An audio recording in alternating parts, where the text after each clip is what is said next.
I'd like to welcome you to the Town of Rome Board meeting for Thursday, May 1st, 2025. Call to order. And then number 2, roll call, starting from my left. Evenson here. Giardino here. Hasdell here. Samuel stood here. Gabriel here. You. Number 3, certified posting of the meeting, please. I certify that on Thursday, April 24th, 2025, the agenda for the Town of Rome Board meeting for Thursday, May 1st, 2025 was posted at the Rome Town Hall at 1:11 p.m. Quick Trip LLC at 1:17 p.m., Nakusa Port Edward State Bank at 1:24 p.m., and emailed to the Wisconsin Rapids Tribune at 1:43 p.m. Thank you. Number 4, can we get a motion to approve the agenda? Carl, Make a before motion. you do that, I'd like to make an amendment to the agenda. Sure. I'd like to move number 15 up after number 10. Okay, we can do that. Thank you. I'll make a motion to approve the agenda with moving number 15 underneath number 10. Second, I'll second that. any discussion? All those in favor, please signify by saying aye. Aye. Any opposed? Motion's carried. Number 5, please stand for the Pledge of Allegiance.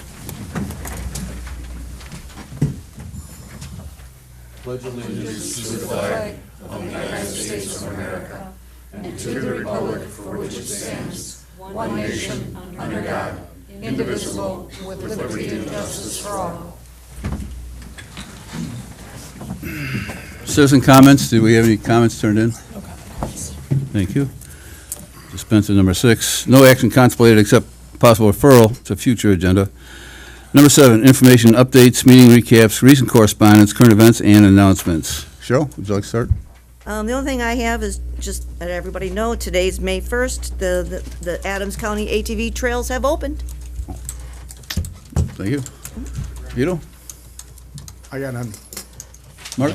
Nothing. I have a couple things. Attended an ACEC meeting last week, Adams County Economic Development, and got some relations going with those folks there, so we're going to try and working with them at coming up in the future. I was going to have a little speech tonight, but I didn't bring it with, so dispense that next time. Next one, number 3, I heard from the Wisconsin DOT. We are going to be fixing 13 and Apache. Bob Ness and I met with the DOT 4 or 5 years ago about the danger of that intersection there. It's just, there's blind spots and all that. They came in, did a presentation trying to tell us why we didn't need a 45 zone, but that wasn't our point. We said, no, they had no idea there were ATVs and everything else crossing that road on dump days. They came out, did a study, they did a count, and they decided we needed it done. Originally, we heard it was going to be done 2025. I'll find out on the 15th when they plan to do it, but they are going to do it moving forward, so that's a good thing. So, anything else? Okay, that's all I've got there. Number 8, discussion possible action approval of the April 17th, 2025 meeting minutes. Make a motion to approve the minutes of the April 17th, 2025 minutes. I'll second. Discussion? All those in favor, please signify by saying aye. Aye. Any opposed? Motion carried. Number 9, discussion and possible action approval of the term of the general obligation promissory notes. Everybody had a chance to go through all those? Covered at the last meeting. We've got option 1, 2, and 3. One is finances all projects for over 10-year term. Number 2, plow truck finance over 10 years, roads over 15. 3, plow truck finance over 10 and roads over 20. Anybody's thoughts on that? My thoughts are, I'd like the 10-year. Stretching it out to 15 or 20, I think is pretty long. Okay. Looking at the cost, the difference in cost, it's not that great to knock 5 years off. With the calculations they gave us, about whatever, $14 to $18 versus knocking 5 years off the loan. I think it's something we should consider. I agree, I like the 10-year as well. I agree with Yeah. what Tom said. Yeah, 10 years will be fine. Okay, I agree. Get a motion, please? I'll make a motion to approve the term of 10 years of the general obligation promissory note. And I'll second that. Any further discussion? All those in favor, please signify by saying aye. Aye. Any opposed? Motion carried.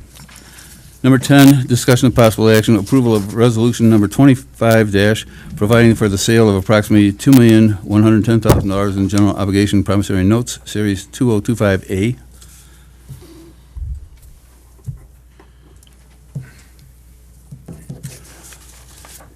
Somebody want to make a motion, please?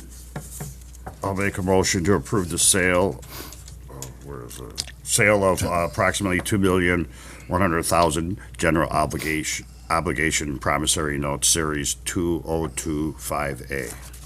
I'll second that. Any discussion? And we didn't get a firm interest rate, but it's between 3.7 and 4.15, which is fairly reasonable. So, any further discussion? All those in favor, please signify by saying aye. Aye. Any opposed? Motion carried.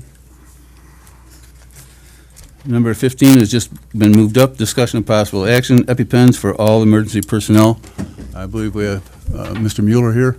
Would you like to speak to the crowd here and tell us the story? And sure. We got this. Yeah. Yep, at the microphone right over there, and state your name and address, please. You want me to talk to the Yeah, you can turn it around. That's fine. I'd rather talk to you people. They're less intimidating. Hey, the back That's row is fine. fine. Sorry. So my name's Mark Mueller. I actually live in Wisconsin Rapids, Grand Rapids, Wisconsin. And November 23rd, my son bought M&M peanut butter M&Ms by mistake. They were in the holiday packaging, and he bought,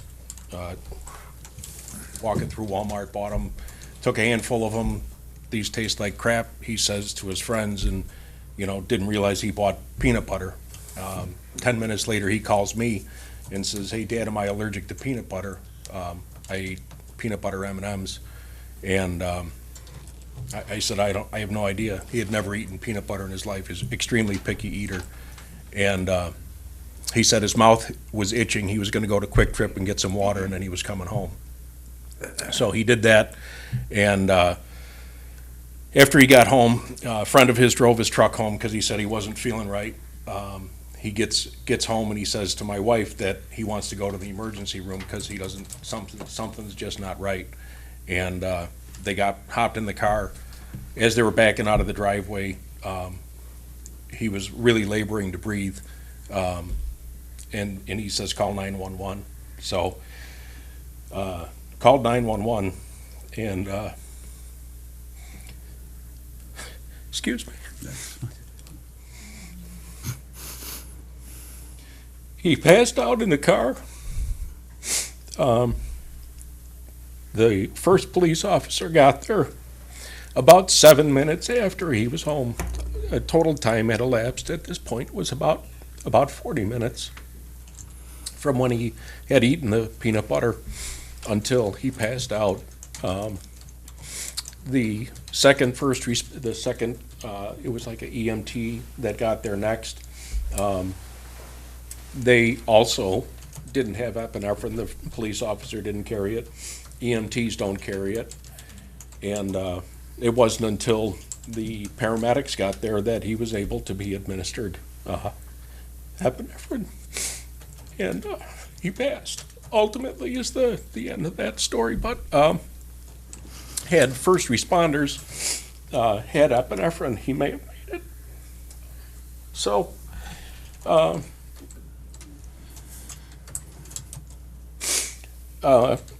I've since contacted Senator Patrick Teston. I don't know if any of you have seen it in the news at all, but he's written, it's House Bill 156 that states that all first responders must have epinephrine. And what it means is that anybody that's a first responder, whether it be a police, a paramedic, paramedics already have it, but police, EMTs would be trained in the use of epinephrine as well as have epinephrine with them. You know, it's really for the people with the undiagnosed allergies. There's so many allergies. Anybody at any time can become allergic to anything.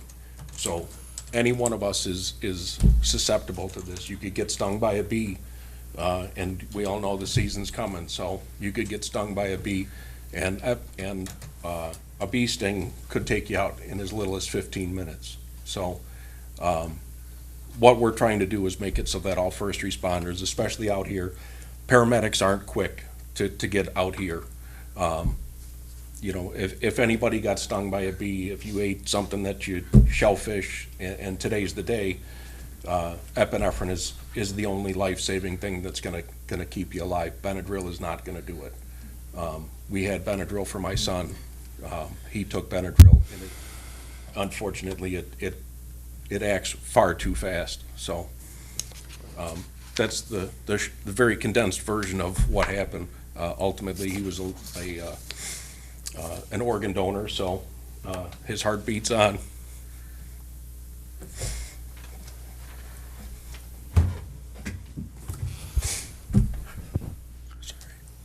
Mark, I want to thank you for presenting that to us, because this has been something we want to push in our town. I see, Scott, you're with us here. Would you like to kind of tell us what's happening? I saw yesterday on TV what's happening with that bill. It was on, what, WAOW? Yeah. Would you mind, would Yeah, you, I can, I'll just stand here. you want to come up to the microphone, Scott? I can share with you. I don't bite. Want his name and address? Because they won't be able to hear at home, that's why. Yeah, we did have a hearing in the state senate on the senate version of the bill. The hearing went really well, from what I was able to gather from Senator Testa and you folks being there to testify, so thank you for coming down and telling the story. It's in the Assembly Committee on Health. It's Assembly Bill 128 on our side of the Capitol. Waiting for the Health Committee to have a public hearing on it on our side, and then after that, we send it through our committees for possible revisions, amendments, things like that. Hopefully get to the floor by the fall of this coming year, and hopefully get signed into law from there. So it's in the process, and that's one of the challenges of a bill, is that some bills take more than one session. This one hopefully doesn't get done in the first shot, so. You know, one of the biggest concerns I think we have here is the cost of that, because I think for a two-pack of epinephrine Yeah. is what, $600? But I kind of did a little research, and in Illinois, they passed some kind of a bill to cap it at $60. And I just want to throw that at you in hopes that maybe you could put that, because that's a consideration among towns like ours, is the overall effect and how much it's going to cost. And if we just put one in each squad car, that's 8. Yeah, if we statewide, just- the fiscal impact of this bill statewide is about $2.6 million. So that's one of the things we're discussing right now is, do we have the $2.6 million to fund it? And I say we do, but of course, I'm 1 out of 99 in the Assembly, and Pat's 1 out of 33 in the Senate. And so, yeah, it's a price tag, and it's hefty, and that's something we've got to figure out how to deal with. And thankfully, we've had a good conversation with the Fire Chiefs Association, who have come back to us saying that most, if not all, of the fire chiefs that are involved in the professional associations are already trained and provide training statewide. So one of the bigger things we're trying to figure out is on the police side, how to get those into police squads a little bit more readily than they are right now in fire and EMS. So working through some of those side issues, but it's getting close. See, another obstacle, I think, our concern was the fact that training these guys to use them on the police side. Yep. Now, of course, these guys would have to go through training, but in the future, they can be put into the academy, because they do have first aid. I'm not sure how much first aid they have in their academy, but they could put this and mandate this in the academy. Yeah, it's a possibility, and that's the other thing we talked about with the Police Chiefs Association and the Firefighters Associations are who provides the training, what modules are required, how does it fit into their training before they become certified or during their recertification processes. So there's all those smaller details got to be worked out, but this is a pretty big deal and pretty well bipartisan bill, I think, at this point. So we've got a good shot. Well, Go ahead. Yeah, absolutely. Along the lines of fundraising, or the cost of, so I've already got our town, Grand Rapids, and Port Edwards, we've already purchased them for them through donations that I've gotten, because we've been doing quite a bit of fundraising already. And you guys are, my wife works here in Rome. She works at the golf course, so if you're talking 8 packs of it, we have a connection that's already told us that they'll do them for their cost. I believe they said was $200 for a 2-pack, a pharmacy, a local pharmacy. So in the fundraising that we're doing, I would be more than willing to include. So that would be $800. A 2-pack for 8 cars would get 800, right? 2, 4, 6, 8. No, sorry, 1,600. No, it's not that, because I think it's the 2-pack, because we already have 8, and that was $1,600. Right, That could be, that 16. could be right. What about the training, Mark? I mean, do you know anything, how long it take to train these guys? The training takes about, I'm certified, I'm soon going to be a certified trainer as well. And anybody that's, once you've co-trained a class, then you can teach the class. It takes about 45 minutes to an hour to get trained. There's actually no relation to us, but Dylan Mueller, they pronounce it Miller, Dylan Miller, 10 years ago was stung by a bee. They live in Mishicot, Wisconsin, and his parents, Angel and George, have already gotten a law passed that's called Dillon's Law, and that means that what Dillon's Law states is that anybody that's trained in the use of epinephrine can carry and administer, and through the Good Samaritan Act, can't be prosecuted for if you were legitimately trying to help somebody. So I'm now trained in it. My wife is trained in it. My daughter's trained in it. We did it at our local BMX track, so all the track officials are trained in it. So and I work at Rapids Ford. Rapids Ford is trained in it, and we have epinephrine at the dealership now. So through the Dillon's Law, even if you had an event here at the village, anybody that came could get certified in it, and they would, when you do the training, they'll actually give you one 2-pack of the epinephrine. So we can kind of fast track this if we utilize you. I mean, because no disrespect, Scott. No, it's gonna take a long time to wait for me. That's what I'm going to get to, pal. You know where I'm going with this. I mean, it's not, you're doing what you have to do. But it could take up to a year before the state does something. But we can get on the bandwagon and be ahead of the curve. And this is Kristen, my wife. Hi, sorry. Hi, Chris. So, yeah, with the training that they have through Dillon's Law, even just the random, anybody that wanted to get trained could get trained. So it's, the training's out there, and it really doesn't take long. There's a lot of things that they teach you about the signs that you should look for. So you're saying there'll be no problem if we got on board and said, hey, can you come here and train our officers if they come in maybe a couple of days, 2 or 3 at a time at 45 minutes? Absolutely.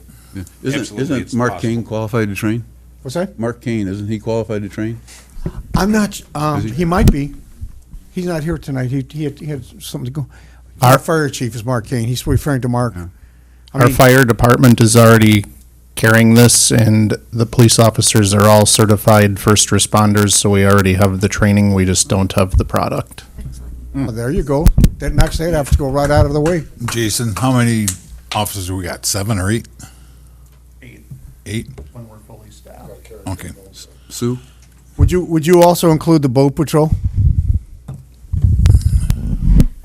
The boat patrol would have to be trained by Chief Kane. Okay, yeah. Because they're not included, the full-time officers are all certified first responders, and that's part of the curriculum.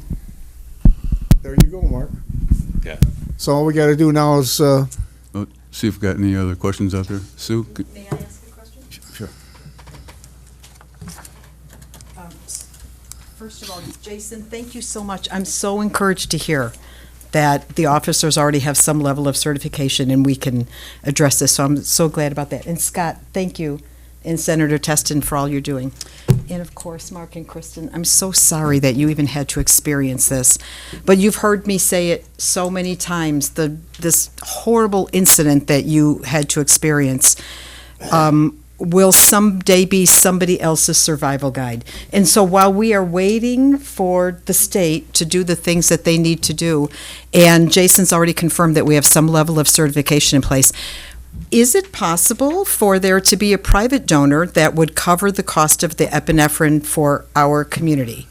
If we found a private donor, and it could be a citizen, is there somebody that could cover this cost? In my opinion, I'm looking at it as not a huge cost.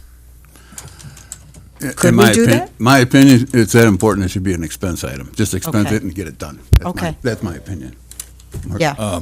Back when I was working, I had 16 officers, and this issue came up, and we issued each officer an EpiPen. They were required to carry it on them when they were on duty. The cost of one of those pins is well worth the life of a human being. That's the way I approached it. Absolutely. I'm going to make a motion, Carl, that we purchase enough EpiPens to equip the officers of the Rome Police Department. I second that. Any further discussion? All those in favor, please signify by saying aye. Aye. Any opposed? Motion's carried.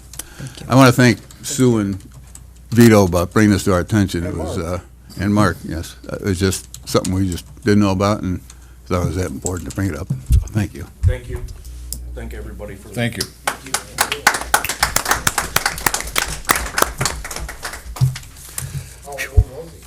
He was 20. He was in good health, too. The only, possible underlying thing was he had asthma, but asthma, a lot of people have asthma, so. Yeah. The scary thing is the undiagnosed, if you don't know that you have it, then that you have an allergy far too fast. The way that this happened was far, far too fast, so. Okay, Thank you. thank you. Thank you. Mark, I want to thank you for, being instrumental in helping us get this through. You and your wife, and, hey, you too, Scott. Haven't done anything yet. Hey, you did enough, pal. All right. Okay, number 11, discussion and possible action, presentation from the Rome Town Center Subcommittee. 12, that's, okay, number 12, been changed. I gotta chat them all up, huh? No, that's right, 11. number 11, that's right, Well, they're it's coming up. Moved up. Hi, guys. I am Tiffany C. Becky. I am on the RTC and CDA. As you guys know, we've been doing a lot of great work with the help of Patrick Brunner. He is from Cardo, which is an urban design and town planning company. And he's just really helped us come up with some amazing concept. And we really just wanted to give kind of a touch point of where we're at right now after all of the meetings that we've had with the town and the community and getting everybody's input. So he's going to kind of do his final presentation. And then we get to open up for comment after that. All right, thank you. Thank you. That sounds like Dickie. I don't have the camera back. It's nice to hear a lot of familiar voices, at least in the void. So, thanks. I'm going to go ahead and share my screen here. So please let me know if you can't see this. Can everyone see it?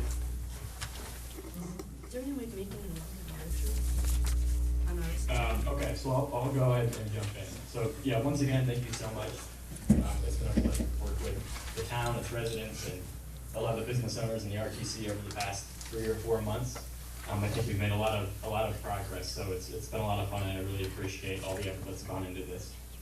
So, having said that, just want to talk a little bit about what the goals are here. 3 kind of major goals. The first one is to be proactive, not reactive. This process really is not unlike planning a long road trip. You put in your destination, and then the GPS tells you how you're going to get there. So, the idea is to set the vision first for the town center, and then use this as a guide to inform how the development transforms over the years. And there's been a lot of previous plans and initiatives at this point. The 2016 comp plan, the 2019 Rome Town Center design plan, and again, in May of last year, implementation recommendations. So this is building on those, but these previous plans never really answered the question, what should the town center look like? So that was the goal, being proactive.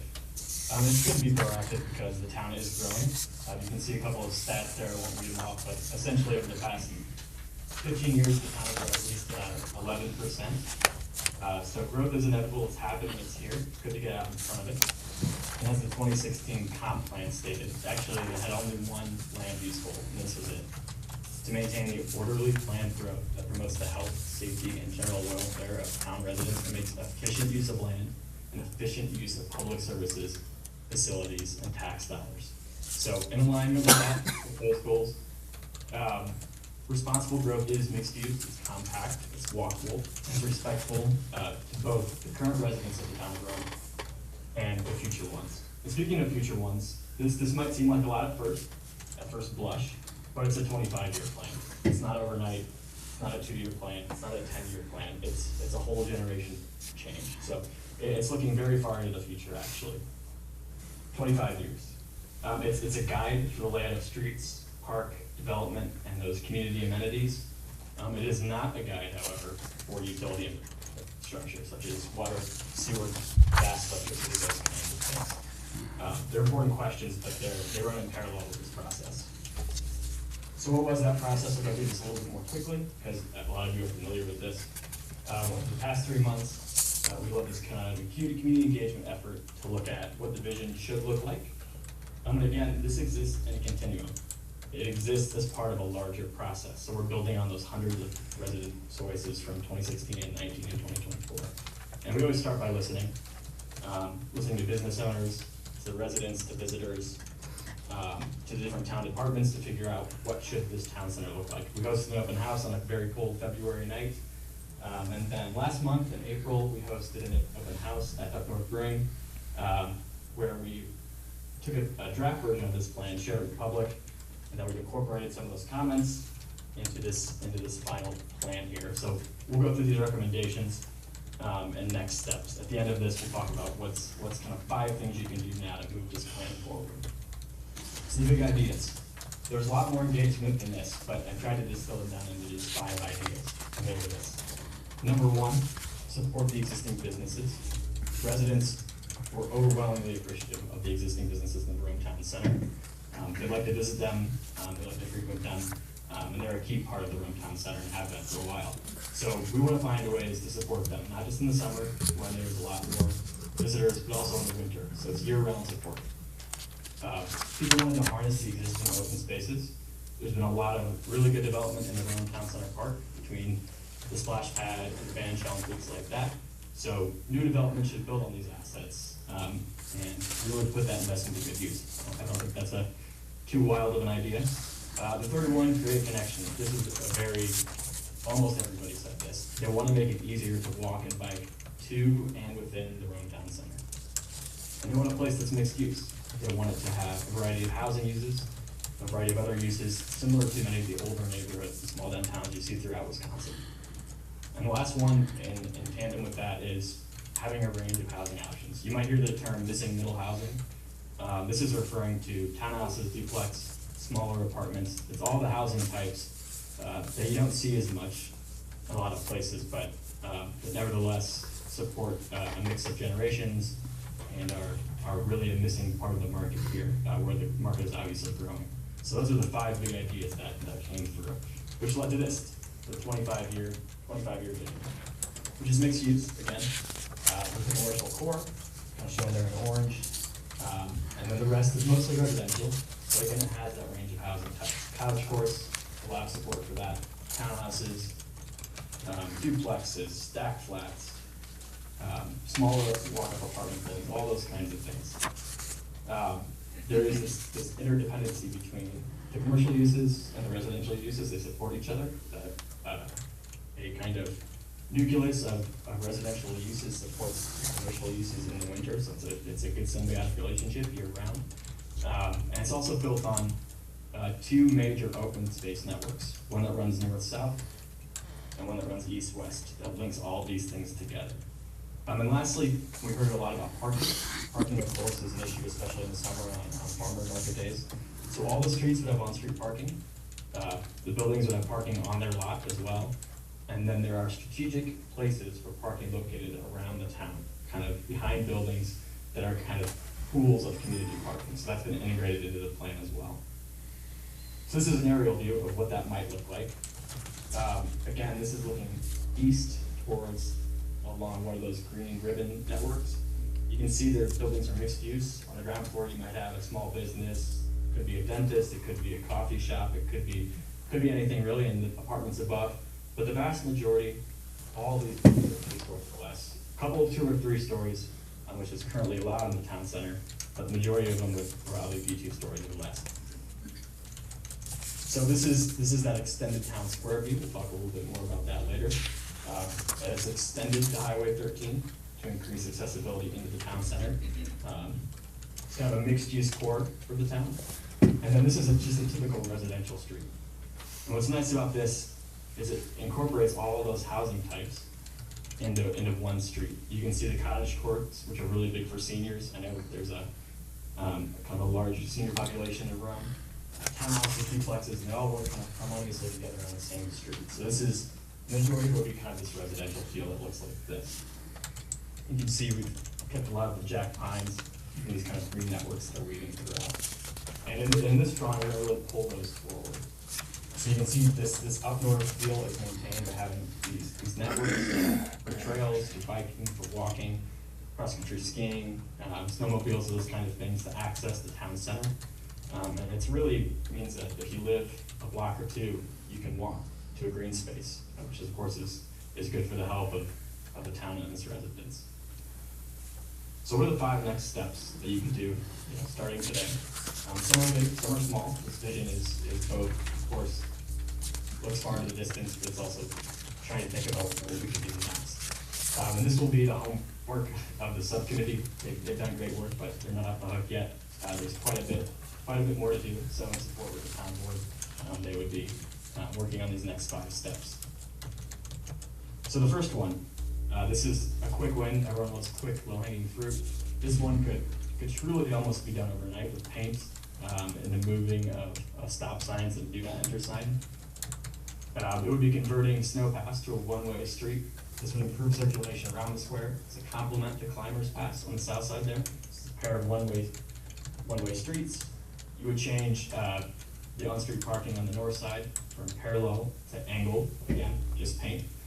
This would almost double the number of spaces on that side of the street, and you wouldn't have to change any curbs or anything like that. The width of the road is sufficient today to do that. Second one, this is a heavier lift, but really critical. Create a form-based code for the Rome Town Center. So that's maybe not a term everybody's familiar with, but a form-based code is basically a zoning ordinance that's highly visual and it focuses on what development looks like, and it regulates height setbacks, frontage types, where parking goes, those kinds of things. But it's more visual, and therefore it's a little bit easier to read and understand. So the Rome Town Center, as it's been visualized in this document, can't be built under the current zoning, so it doesn't need to be updated. But this is consistent with the recommendations of Bill 24 about creating a single district to simplify that. So yields predictable, harmonious results across a range of building types. It de-emphasizes building use and density, and it's therefore more focused on what it's like to be a pedestrian in the Rome Town Center. Number 3, the town does own the majority, over 120 acres in the Rome Town Center. So they control what will happen next. And this is important for a couple of reasons. The first one is for utilities. Throughout this next 25 years or so, the town can only sell off those parts that they feel like they have utility demand to meet. So you can align development to utilities that can happen concurrently at the same time.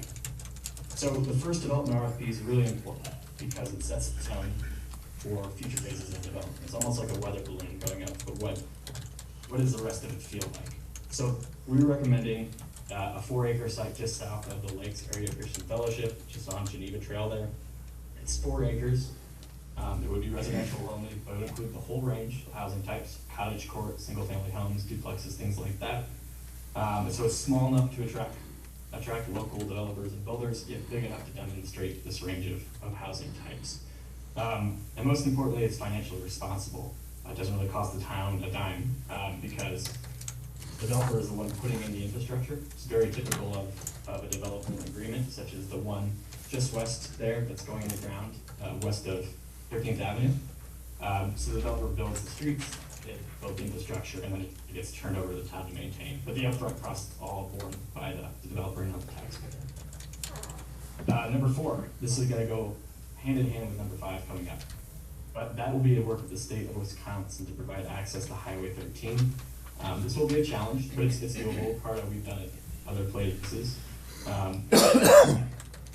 The idea is to essentially improve access to the businesses. You have a great town square, and you have a highway, but they're disconnected a little bit. You can turn Alpine Drive and make your way up, but it's a little bit difficult to navigate. It's not unlike a lot of the historic towns you see, where we built bypasses in the 60s, 70s, and 80s, and it really hurt those main streets. It's the same idea. Connect the town square to the highway. This will improve visibility as well, right into the heart of the town. So, fortunately, the way the highway is aligned now, you have a wide median, so there is room for those deceleration lanes to be added. So that's something to look at and start the conversation with today.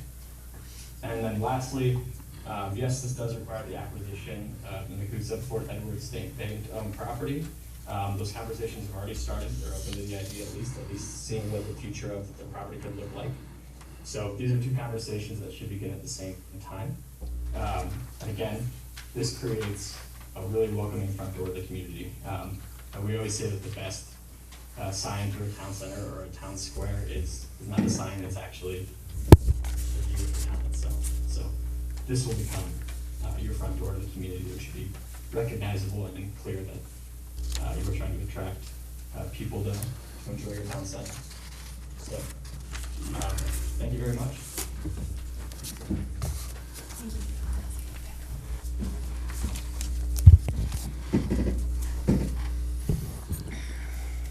Thank you, Pat. I think you're off the hook now.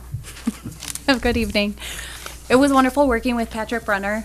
He's been an amazing asset to the town and just showing us what we can do looking in the future. We've had a lot of people coming in saying, hey, we want to buy this and do this. But then we're also waiting because, well, what do we want to do with this? So he's been really pivotal in helping us figure out, based on things that were done over the last few years before COVID hit and changed how things look for everybody. And that was done with the town's point of view at that point as well in the community. And so he really just fed off of that, fed off of the points brought in last year for how to move forward, and took into consideration what is the state pushing and how do we want to move forward to envelope all of those things. So we really thank Patrick for his work that he has done with us to help us figure everything out, and we appreciate the kind of up-to-date presentation he's given. So thank you, guys. Thank you, Patrick. Anybody want to ask? Anybody have any questions out there? Yes, hi, I'm Doug Barr. I represent Permar and Cheryl Landmarks, and we've been here 19 years now. The growth of the town came to concern with us as far as edging us out or moving us out. We have been welcomed in here with the largest arms, and our voices have been heard, and with this new plan and everything that's detailed, we are perfectly safe. It's been a great partnership working with this committee, getting through this and planning this wonderful town. You know, tell the folks, I've been a tour of your plant, and let them know what you build. It's amazing what these folks build. We build cabinetry and tabletops out of phenolic material. It's a high-pressure, high-heat laminate that's made overseas in Europe, Canada, and there's some made here in the States as well, but it's antimicrobacterial, sorry, and you can literally leave a pool of sulfuric acid on this over the weekend, and you can come back to your lab the next day, and it's not eaten through the floor. It's used vet labs, horse labs, in schools. We have, I'm not going to exaggerate a bit, $500,000 worth of tabletops that are shipping out next week to schools all over the country.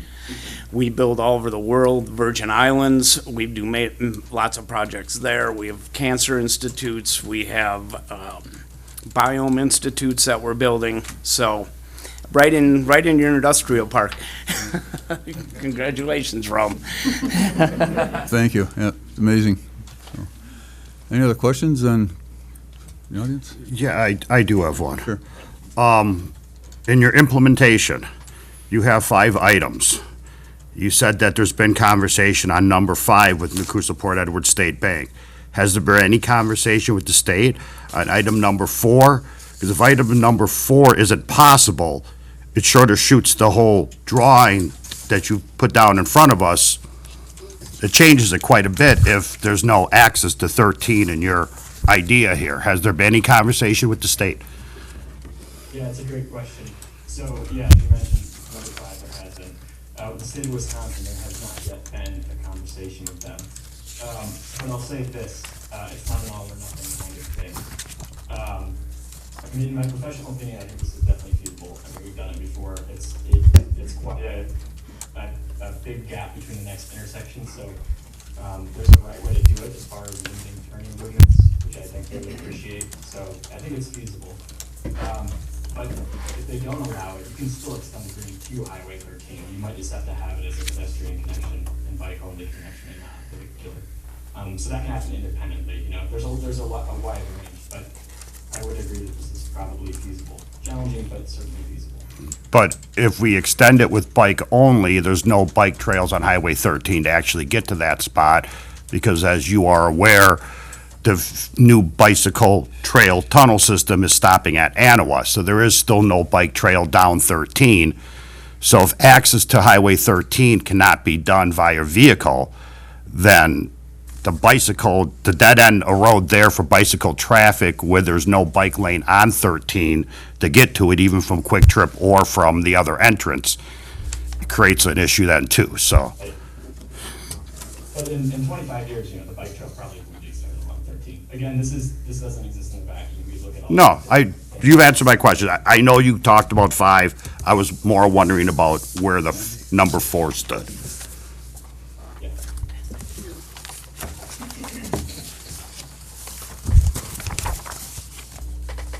Is that it, Tom? Yes, that, Anybody else have any questions? Okay. Well, thank you for the presentation. Gave people something here to chew on for a bit. So we'll be in touch. Thank you. Thank you. Thank you.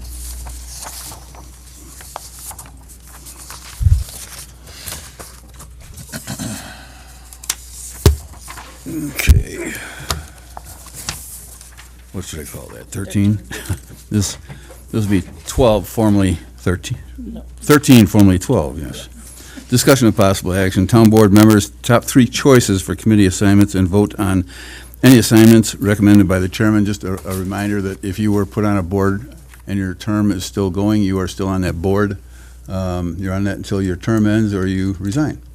And those are statutes. So any board you're on, and let's see, Tom's on 3 already. yes, I currently sit on the Plan Commission, the Tri-Lakes, and the Utility Committee. Okay. So I'd be happy keeping those 3. And visit room. I currently sit. That one's up for grabs at the moment. Cheryl, are you, which committees are you on? Parks and Rec, Parks and Rec? that's it. And you'd like to stay on that? I mean, it's your choice. That's fine. Okay. Yep, that's fine. Any other committees? What would you be your 1, 2, and 3 choices? Mine is time limitation, so Yep. I can't do, when you meet during the day, I can't attend them, so me taking the time away from work is not, so it has to either be late in the day or really early in the morning. So I don't know, so I guess it doesn't matter, because otherwise I can't attend. I'll just be making quorum not happen, because I can't make it. Can't make it. Yeah. All right, well, we can talk about that. Well, Yeah. Vito? Well, I'm on the library board and the Board of Appeals. Library, though, you're switching over, are you gonna stay, you're not, that's right, you're right. You're switching over from a citizen to a library from the town, right? So that leaves us 1 open position there, an extra position. Anything else? What else? You told me. Just force my hand What do you here. have open? Everything, pretty much. I'll assign myself to the CDA. That's a tough one for folks. Mark? I was asked to be, if I'd be interested in the Park and Rec, but I think Cheryl's on there. I don't think we want 2 board members on a committee. Nope. So, Preferably not, but yeah. sometimes we have to. Other than that, I don't care, just like Vito said, whatever you put me on. Well, we got plan commissions open. That's a big one. Anybody else be interested in plan and visit Rome? All right, What do you want me to do? plan commission. You think I'm good at that, huh? You're gonna be. You're gonna learn. All right. Visit Rome, that remains open. I'm being Anybody? honest with you here. Yeah. What time does Visit Rome meet? 8:30. 8:30 in the morning. 8:30? I could probably, Hey, you could do that. Is that a once a month? Tuesday still, Lisa? Usually Tuesdays at 8:30. I could do it as long as It's it's yours. 8:30. Yeah. Close enough. All right, all right. That I could do. Look at that. We could talk I you into see. it. See, look at that. And I'll put myself on the plan commission too. Oh, I got to work with you? No, you don't have to work. You had 3, because Tom's already. Yeah, that puts Are you three. still on there? We're 3? Yeah, I'm We're on the 2? plan Oh, commission. never mind. You're still on it. No, Oh, you're still on I it. thought I got fired. Nope. Not yet. Not yet. It's coming. Yeah. Library board, Library board is covered. CDA. CDA is now, CDA, myself and who else? You didn't appoint anybody yet. You can put me on that, Carl. Okay. That's Thursday, so, Wendy, are you going to like notify us when these things? Because, Yes. oh, all right. just checking. I mean, I live by old school. I have to write it down. Yeah, my preference again is to put folks on there, not, 3 o'clock before this meeting. Okay, all right. Once a month. Thursday. All right. Utilities and library. Library was, Tom, Vito. Oh. Utilities, I'll do utilities. They'll give me 2. Okay. And then actually alcohol beverage license review. Oh, I forgot about that one. That's, how often does that meet? Only very, very seldom. You can put me on that, Carl. Okay. And there was one more, actually. EMS will be Mark. Mark. He's a representative. He's not necessarily it's not a supervisor position. Mark Kane. I think we're covered. We're covered. Very good. Thank you. Yes.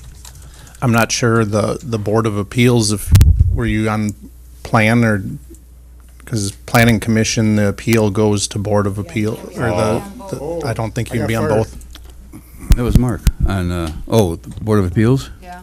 So Vito's on Board of Appeals. Well, I can't be on both boards. That's what they're saying. Yeah, Gotcha. I got fired. You're staying on plan. I'll put myself on Board of Appeals. Okay. You're staying on plan. I'm going to lose all those friends I got there. Thanks, Jason. We're covered, right? So we don't have any announcements yet for the committee reports, but I'll tell you, we've got one lineup coming. These folks got experience, they got talent, and they're eager. So we got a really good crew coming on. So everything else is covered. So that's good. We'll have those announcements next week. Would you like me to read 2 back weeks, Sue. what you have? Sure. Yes, please. For CDA, I have Carl and Mark Sammelstead. Plan Commission, Vito and Tom. Utilities, Carl. Library Board, Vito. Visit Room, Cheryl. Alcohol Beverage, Mark Sammelstead. EMS, Mark Kane. And Board of Appeals, Carl. Okay, we're all set. Motion to- Yep. Somebody bring a motion, please. I'll motion. I'll second. As specified. All those in favor, please signify by saying aye. Aye. Any opposed? Motion's carried. You're all hired. Thanks. Hey, I got fired and hired the same day. The chairman for the Plan Commission will be coming up later, but we'll do that in 2 weeks. Discussion of possible action, solar farm strategies. If you haven't noticed, 2 weeks ago, Friday, they did file their permit request, and my opinion is that they filed it now because they're afraid the funding is going to dry up, be my guess. Is there any updates, Scott, that you may have on that? Sorry, what was the issue again? about the solar farm. Oh. You want to talk about it now? Yes. Hey, you're here. Let's tap the well. You're here, pal. So much easier than the other thing. So, yeah, I think it's fair to say, I think the easiest time to have waged a little bit more fight was before the application was filed with the PSC. Now the application has been filed, it doesn't change my position on it whatsoever. I'm still going to fight as much as I can. Makes it a little tougher now that it's actually docketed in front of the Public Service Commission. So I'm willing to take on that role on my own. If the town wants to help out, that's fine. But totally up to you, however you want to progress, because I'm going to keep fighting as much as I possibly can, knowing that there's not a great path to win, but it doesn't mean I just should sit back and just let it happen. So strategically, I'll let you decide how you want to progress along in that issue, or if you want to peel off and try to work with the company on your own, it's up to you. But for me, my position hasn't changed. It's gotten a lot tougher to try to go on my own without some support from the town, saying that they're in agreement with our opposition to it. So that's all I can tell you. The rest is on your backs to kind of decide what you want to do. Any other questions about it? My opinion, I'd like to go with Scott, stand with Scott on the solar farm issue. I agree. Yeah, FYI, I've been in contact with a group up in Wausau, and they've got quite a few suggestions. Some of them, yeah, maybe. I mean, it is an uphill battle. We understand that. Yeah. Some of the comments was, definitely demand a meeting with these people. And I've already talked to Scott about getting a meeting here in the town of Rome with a large room for an audience and bringing the three commissioners up here to understand what they're looking at. Don't just make decisions without really understanding what you're doing. That's really what's happened, and I think the biggest example of that is what happened over in Buena Vista, Town of Grant area, with the largest application, largest approval of a solar project in the state of Wisconsin on highly sensitive land. Prairie Chicken land is probably the last place that the PSC should have voted to put a solar farm in, but didn't even think 2 seconds about it, just went ahead and approved it. So, yeah, tough road to hoe. But to get them here, to give them firsthand experience and insight onto it is probably the best path to go forward. I've met with the lobbyists from NextEra. I've talked to everybody in the industry and solar companies, and NextEra is not the worst company in the world. As far as solar companies go, they've been open and communicative and able to talk about what their ideas were and open to my opposition to their idea as well. So, I mean, they're not a bad company to work with. They're not the issue, though. The Public Service Commission is. Well, actually, it's not even NextEra anymore, is it? It's No, Akron? technically it's not, right. I think it's Akron. It's Akron, yeah. And then at the meeting, last meeting they had here, one of our neighbors came up to them and asked them how many projects like this they'd done. He said, hundreds. He said, well, how many do you still own? 6. Right. Yeah. That's crazy. Yep. So it sounds to me like they're building and flipping. Yep, that's usually the process. I mean, whatever you're able to do to help with that, even a simple letter saying, we agree with the position that Representative Krug has taken in opposition to this project.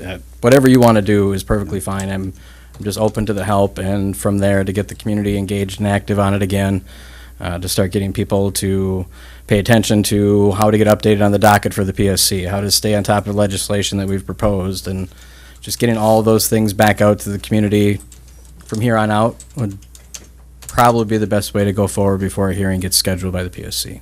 These folks had a bunch of other thoughts. One was to send like the University of W. Stevens Point out there and look for endangered species. I saw a glass snake at Arrowhead about 2 or 3 years ago. Those darn Karner blue butterflies are everywhere, I heard, so that's right. Maybe we plant some somewhere, I don't know. But that's another one of the thoughts. Another one was a letter writing campaign, and you send it, you just flood the legislature, and you flood the NextEra, and you flood the folks at the PSC, with just flood them and just inundate them.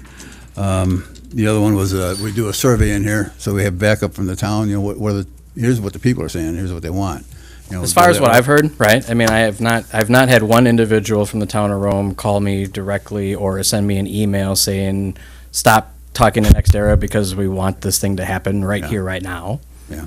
So I'm not saying that there's not people that wouldn't want the town to take advantage of whatever monetary benefit there might be. I've just not heard that.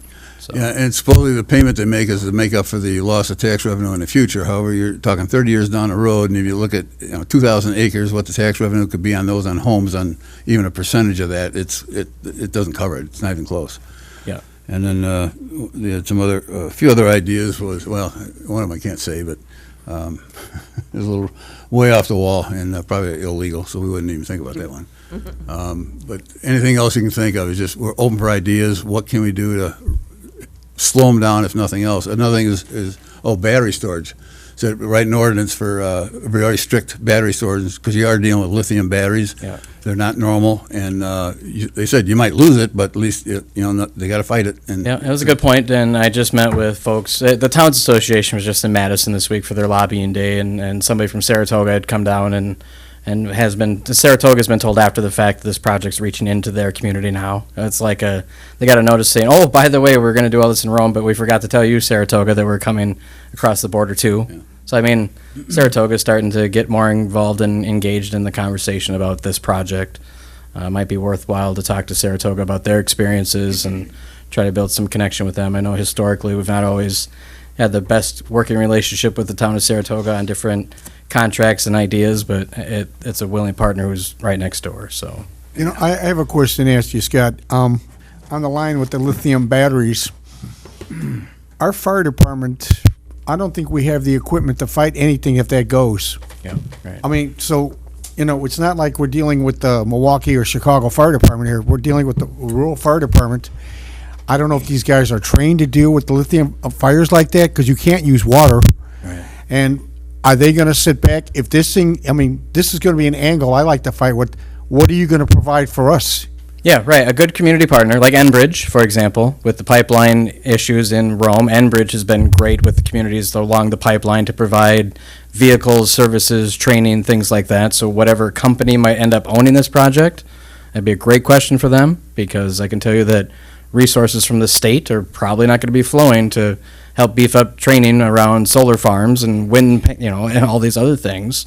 So if they're a good partner, as they keep saying they are, it might be something to, if you're not going to be in the fight completely to get rid of it, you're definitely going to have to talk about on the backside to say, hey, how are you going to help us otherwise? I mean, that's been the debate here for the last year or so. Which direction to go, is to fight it and try to stop it from happening, or to figure out the best way to deal with it if it gets here. So, yeah. Another one's wildlife habitat destruction. I mean, the deer are going to be, we have issues with them now. Right. I just saw well over 100 deer over on 9th and D a couple weeks ago. I had to stop and count. They're all over the place. yeah, And tell me then about it. I drove home from Osseo the other day. I must have counted 200 between Osseo Yeah. and here. They're So, there. yeah. And all this is going to do is force them back into more areas where we have issues, car strikes and whatnot. So, again, I don't think the people in the PSC understand the repercussions of all this. Yeah. So, But yeah, happy to talk offline after the meeting if you want to spitball ideas. Happy to keep working through that, connect you with other groups who have fought these before.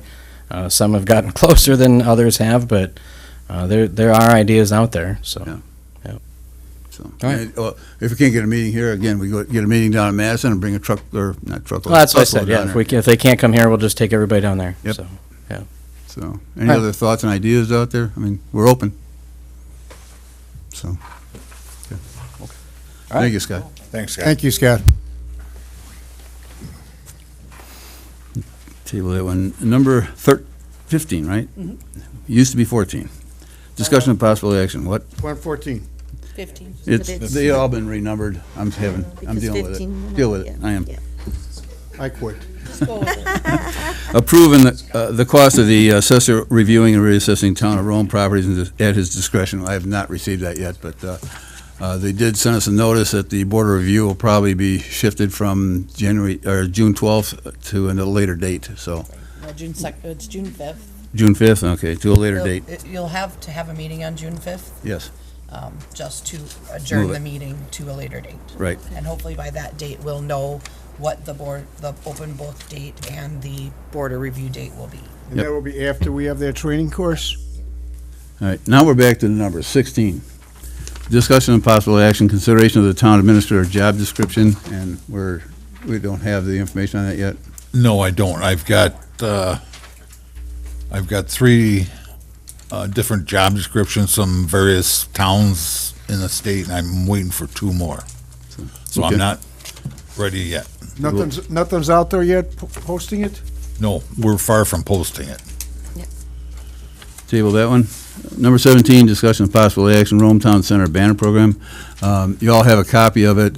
Read through it. It's pretty, what they came up with last year was pretty decent, or the year before, I believe. But I do want to concentrate mainly on the veterans, and that'll take really, I think, precedent over anything else. So we are looking at different ways to handle funding, different ways of. If you're gonna talk about this banner thing, Yep. I mean, what we're gonna bring about, I wanna waive the fee. Well, we'll see what we can do on that. I don't disagree with you. I think it could be just made a function of the Okay. Public Works Department. It's All just, right. it's part All of the right. job. Maybe So, I'm- I don't disagree with you on that, but I don't think we're at that point yet, but I think, Sue, do you have anything to add on? Yeah. Sue's been really pushing on this, Sue and Vito. It's another thing that brought their attention, and I think it's important that we handle it somehow. Yeah, thank you so much. So, as I was going through this really over the past year, I did a lot of research, reached out to some folks. I wanted to see what the best practices were that other communities are doing. And one of the communities that I was really impressed with what they do was the town of Rudolph. So I'd reached out to the American Legion commander there, a gentleman by the name of Rich Cornoy, to find out how are they managing this program, because I want to assure everyone that the intent in moving forward on this is not to create any additional work for anybody, because I realize that this does strap resources, and that is not the intent at all. So I am happy to lead the charge on this, to be able to manage this not outside of the town, but rather not using the town's resources other than to hang the banners and take them down once or twice a year, however that's going to work. But I'd like to continue moving forward with the assistance of anybody else if they'd like to step up and really take the lead on finding out how we can reinstitute this. What are the charges? What does it look like? Again, I've already gathered some best practices from Rudolph. The gentleman there with the American Legion is happy to help us out. So if everybody was okay with it, I would like to just keep moving forward with this with the assistance of anybody else, rather than placing any burden on Wendy or anybody else within the town administration to oversee this, while accomplishing the end goal of reigniting this honorary banner program. So I just wanted to say that. I've already made some headway on it and happy to move forward with it, if you're all okay with that. Sure. Did you come up with a design on the banners then? Well, I think we already, we see the banner here that Lori is showing, and I think we could, stick to something like that, and they would be consistent. We've already had an offer from somebody else in town who has a printing company. They've offered to assist us with providing those banners, making them at cost. So yes, I do think that we need to have a consistent look at what the banners are going to look like. Perhaps what they already are, because those models are already available. But they do need to all look the same. So we have to work forward to what do we do with those who already have banners, and how do we invite those who don't have them yet to participate in the program and have a consistent look.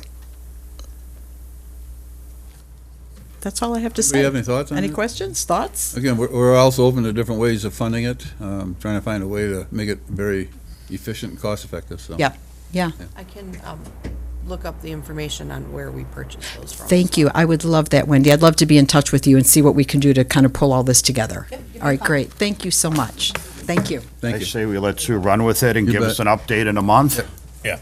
Okay. Great, Sue, thank you.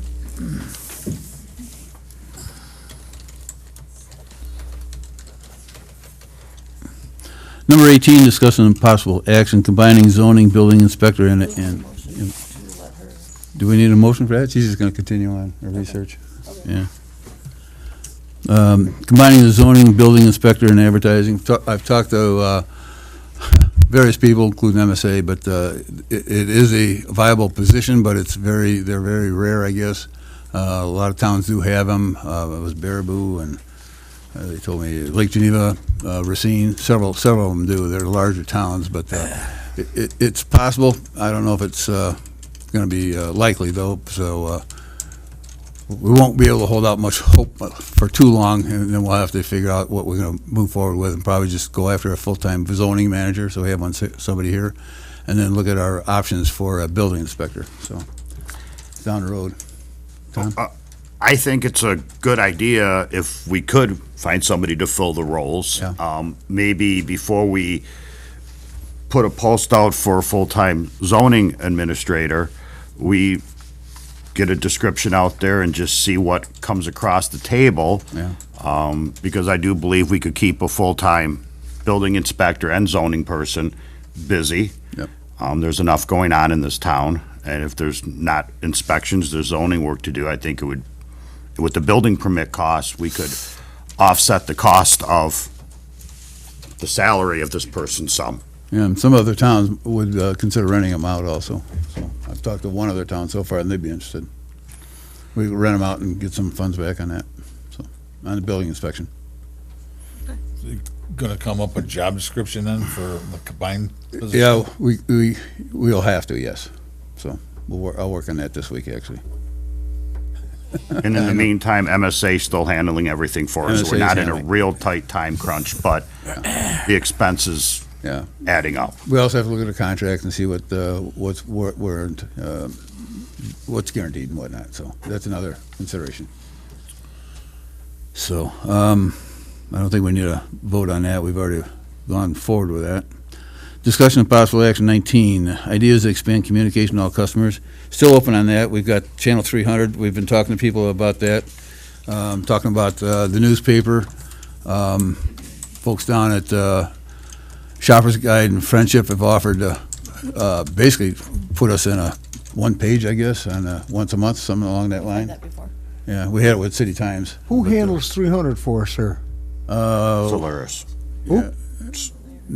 Solaris, yeah. No, so, I mean, if Who we want fills to put it? something on there, do we have somebody in town that? Jason, who? Would that be Jason? Right now. Would you? I do right now. Oh, Town you do. administrator.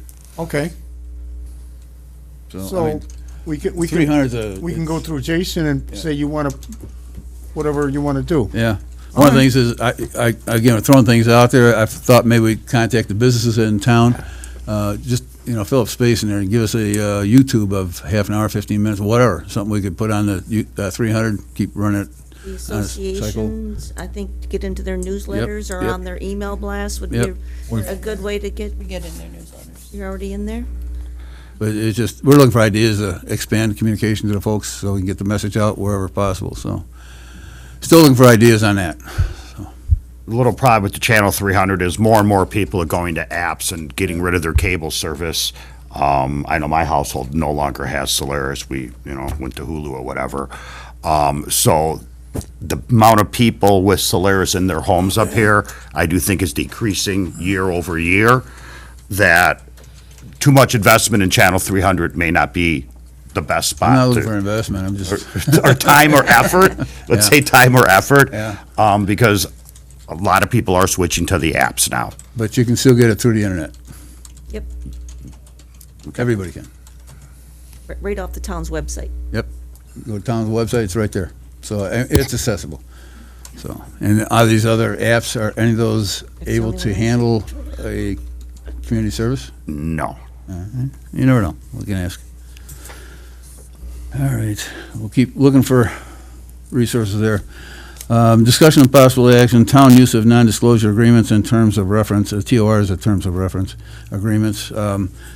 Just something that came across, we found out about, I don't know that the town has any proprietary information that requires an NDA across the board in any shape or form. A TOR technically is a terms of reference. If somebody leaves any employment, that's supposed to specify what they're entitled to when they leave, any vacation time, medical, what time frames, any funds, payment, and all that. And that's basically what a TOR is. My thought was just, these should be, I don't know, even know if we should even do the NDAs, because we don't have proprietary information. But we do, I can see terms of reference, but I think the board should be aware of those or be have final say in it. That's my opinion. So, open up. I don't believe in the NDAs. I don't think there's a need for them. The town's got nothing to hide with the employees. And I make a motion to do away with non-disclosure agreements. I'll second that. And you want to put something in terms of reference? TR? Oh, yeah, and the TR, I'm sorry. Do away with it, or just, Do away with it's, that one's not a bad one, just let people know what they're entitled to. But that makes the board aware of anything that's going on. Shouldn't that be part of like when the HR, when the agreement, when they're hired type of thing? As to, or is that part of the exit interview? It's the exit, part of the exit, yeah. Yeah, but do they have an exit interview? We don't at the moment. Do you think The that HR should, would that handle should that. be? That should be part of the exit I interview. think that what should they're- be, that anybody leaves, maybe an exit, because it'll be a It's on learning. record, basically, it's on record, and it says, here's what you're entitled to. Right. I mean, Okay, I've seen those, 45 years in business, and I've never done an NDA, never required it from anybody, but we have done TORs. I think TOR is reasonable. Put in the board's lap after final say. Somebody want to amend that motion? You want to amend You it? want to try you to? amend it, My original motion was, motion didn't have TRs on it. right, do away with the NDAs. and I'll second it again. Any further discussion? All those in favor, please signify by saying aye. Aye. Any opposed? Motion carried. Number 21, discussion of possible action, weight boat manipulation studies. Mark and I attended a conference back in end of March with the Wisconsin Lakes and Rivers Association, and we did a 2.5 hours, I think it was, with the last Wilderness Alliance. These folks are based out of Presque Isle. They've been behind the whole project of the wake boat industry's movement in the waters, and they've done a lot of studies, and they've promoted a lot of ordinances across the board. They've put 39 of them through, I believe. Yes. Worked with 39. They have done 20 of them based on the Crystal Lake ordinance. They've not been contested anywhere on them. They've had one lawsuit for open meeting violation, which they won anyway. And but they're very succinct with these. They've gotten it approved by the, well, not approved, but the DNR has no issue with them. They're very familiar with them now. Again, I want to make it clear, we're not looking to ban wake boats. We're not looking to ban anything. We want to do some more information. Go ahead. Yep. I think this issue should be referred back to Tri-Lakes Management District and have them make a recommendation to the board of what they want done. Yeah, I agree with that. You're also looking for a survey, you were talking about survey before? Oh, I'm going to meet with Jeff from Last Wilderness Alliance sometime this month, and I'll come back with a plan and a schedule of things to be done. Didn't they have a survey in the past? They did. And do we have those records? Well, it's almost, 2 or 3 years old? 2 or 3 years old, roughly. Something We like have, we have the results of that survey, no? that, yeah. That's 2 or 3 years old. I want a current survey of what the residents in the town Okay, want. all So right, we I'll have, go with that. but I got to work with. I want to work with Last Wilderness. Yeah, and if you have a chance, they have a website, lastwildernessalliance.org, and a lot of good information on there, real information, not some of the stuff that's been out there. So we're I've- gonna table this and kick it No, over to. No, let's, we don't need to table it. Just refer it back to Tri-Lakes Management. Well, refer For back, we can go ahead and make a motion on the survey. wanna do Let a me survey? get the survey Get it written up? Okay, written up when I meet with them. all right. Okay. Okay, so we'll table it till you get the survey and your meeting with those folks. Very good. Discussion of possible action, define and correct any issues with Lifestar and Rome EMS. Understanding that the Rome Fire Department, EMS, whatever, it was Mark, told the helicopter to land a certain place, and the folks on the Lifestar got in trouble because they weren't supposed to land there according to the Lifestar folks. I just want to clarify that, my opinion, that helicopter lands wherever it's got to go. And as long as the police can cordon off an area and it's a safe, that it's their call or our guy can call. Mark can call it or the EMS can call it, Lifestar. Or anybody else, anybody emergency in that case. And just want to clarify that and make sure that that's policy. So that's my opinion. Open for discussion for you guys. Thoughts? I think they should be able to land wherever the need is and where they can safely land. Yeah, if the police are there, Yep. you know, making sure the area is safe for them to land. I think it's that way it should be. Yeah. Jason, you see any issues there? I think some of this came up, this was discussed at the committee with the ambulance. There's a email from 2018 from the sheriff, and I briefly talked with Mark about it. Some of the people that were on that ambulance were pressing a button on their phone to dispatch the helicopter, and the Adams County Sheriff Dispatch had no clue a helicopter was even en route, which created some turmoil, and so that committee discussed it and put some policy in place. The policy and email that I saw that went to the Lifestar staff basically says what you said, it can land anywhere, based on the needs of the patient. If they're taking somebody to get a catheter done for a heart procedure or something, I think they're going to like the airport. They do that down in Adams, go to the Adams airport. If there's a car crash or something, they land at the scene, but that's the only material that I'm aware of with this. But the biggest thing that brought it up was the chief deputy was on that committee, and it was discussed that they didn't want them using an app to dispatch the helicopter without the police dispatch knowing that it was even coming, because then the helicopter was calling the sheriff's department. They're like, what are you talking about? We didn't call for a helicopter. Yeah. That's internal. I mean, we want to make sure that you need a helicopter there, put it there. Yeah. Yep. Basically. Jason, wouldn't the EMS be the ones requesting a helicopter? And they should go through dispatch That's what's in the to request a helicopter? That's what's in the written guideline Okay. that they have now. Okay. Who is command in a scene like that? Is it EMS, or if Mark and his crew comes there, is Mark, being the fire chief, have all, in charge? I think it all depends on what kind of scene it is, how many patients there are. We discussed the medical issue where you have to go to a cath lab, or if you have a stroke where you're being transported, because we don't have one here. That's really not like a car crash where there's trauma and. Right, we want to be on the same page with everybody, whether it be Mark, you, or the EMS people. That's, I think, what we're all getting at here, be on the same page. If the situation dictates we need to land this thing here because some guy, we got a massive trauma injury here, we got to land it. Let's go. Let's not play around. Oh, I think Mark has several things on a map in the county that the fire chiefs agreed to He where did. they're gonna land the helicopters. Yeah, he showed us that, but Document. I also talked to him and said, yeah, well, you put it wherever you got to put it, so, Okay. Yeah. We agree on that. yeah. It's emergency services call, yeah. So, our opinion, okay. Get a motion on that? I'll make a motion that, Flight for Life helicopter can land anywhere necessary that is deemed reasonable by the police or the fire department And let's not, EMS too. and EMS. I'll second that. Any further discussion?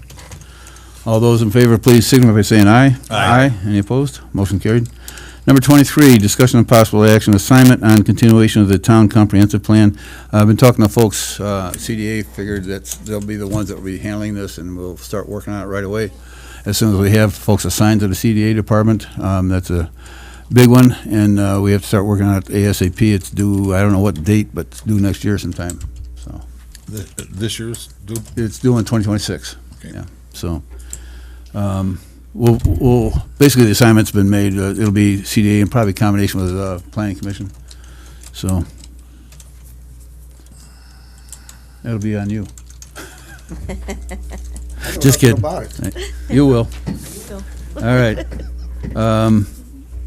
We don't need a motion on that, it's already been discussed, and it's just a continuation. Number 24, discussion of possible action, approval of Chairman Hasel signing the distribution easement for a WE Energy's gas line going through Rome Town Center for future expansion. I'll make a motion to approve that. I'll second that. Any discussion? All those in favor, please signify by saying aye. Aye. Any opposed? Motion carried. 25, discussion of possible action, approval of payment of the Wisconsin Towns Association Town Advocacy Council, TAC, membership dues in the amount of $801. Does anybody need a description of what they do? Wendy, what do we get out of that? They advocate for the towns. They do a lot of, you know, going to different things and saying the towns need Training. help with this They training. send, do a lot they of send you training stuff in and- your email all the time about Yeah. training and informational packets. I make a motion that we approve the payment to the WTA, a membership in the Yeah, amount of because $801. TAC, yeah. Second. Okay, you got it. All those in favor, please signify by saying aye. Aye. Any opposed? Motion carried. 26, discussion and possible action, approval of co-sponsorship of the 14-Mile Watershed Alliance State of Our Lakes Forum and Luncheon at the cost of not to exceed $750 and waiver of the security deposit for use of the Town of Rome audio-visual equipment in the amount of $300. Co-sponsor of the 14-mile watershed. Carl. Discussion? Yeah. Yes, sir. Sorry. Hello, Dave Trudeau, President of 14 Mile Watershed Alliance. This is an annual educational public event that we put on. So we're asking for the town of Rome to again be a co-sponsor, contribute monetarily with pay some of the support costs that'll be supported with invoices and receipts totaling up to no more than $750. Also asked to waive any non-refundable fees associated with using the town hall for the event, and I wouldn't mind waiving the requirement as having the town as a co-sponsor to not have to get a permit to put up the roadside signs. And what was the attendance last year? You had quite a turnout. Just short of 250. Yeah, it's So- pretty impressive. Yep, so it's well attended, and it's an opportunity to really get information about what's going on the lakes and elsewhere in the watershed. Comments from the audience here? Yeah.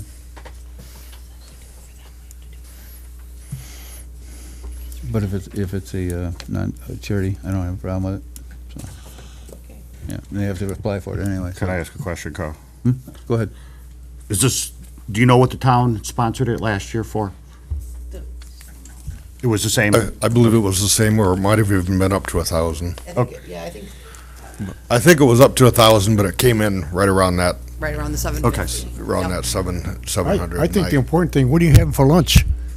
Oh, I can already tell you, it's going to be Lake Sherwood catering pulled pork. Nice. No Italian. It's a little tough to cater. I say I make a motion, let's give him what he wants. Be a little more specific, please. Can you be specific, Oh, I gotta be specific. please? Let's give this guy the $750 and waive the $300 fee. All right. That's my motion. And the sign permit? On the sign, That's not on the That's not, agenda. We can't oh, do okay. that today. No. Can't do that today, okay. so, Then I second his All right. motion. Any further discussion? All those in favor, please signify by saying aye. Aye. Any opposed? Motion carried. Thank you. hey, you got it. Well, Look Do you have at the date for that yet, or not? June 14th, I think it was? 7th? June, yeah. Okay. Number 27, discussion and possible action, approval of a request from the Lake Sherwood Lodge for a donation to the 4th of July fireworks display. You want to come back up on that, or is that somebody else? Is that you? Nobody I here? don't know who's been, probably the recreation committee. Is there a Nope. specific amount asked for? No. What did we donate last year? Last year. 100 last year? How much do we have in our can fund? 7,000 and something. Something, yeah. or something. $100 by just a cherry bomb. How would you know? We Make- did $100 last year. $100 last year, yeah. I'll make a motion to give Lake Shore $100 for 4th of July fireworks. I'll second. Further discussion? All those in Yeah. favor? Can we have Oh, sure. discussion? Yep, go ahead. I think we should go up a little bit. We have a nice amount of the can fund. Why don't we go up to the white sponsorship of $250? I don't think it's gonna break the bank. Because it is a big activity for this town. It is. Fine, you want me to amend the agenda, or If you agree, agenda? amend the agenda. Yes. If you agree. If you don't Yeah. agree, don't amend. I'll amend it, so, and we donate $250 to Lake Sherwood for 4th of July fireworks. And I'll amend my second. Okay, any further discussion? All those in favor, please signify by saying aye. Aye. Any opposed? Motion carried. 28, discussion and possible action, approval of resolution number 25, a resolution authorizing the town of Rome to participate in outdoor motorized recreational trail aids. Who brought this one? This is the DNR grant for Syracuse.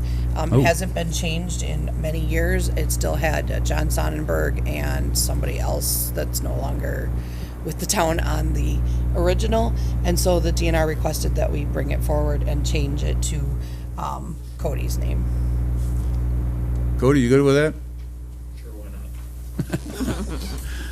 All right, Make a motion to approve resolution number 25 authorizing the town of Rome to participate in outdoor motorized recreational trail aids.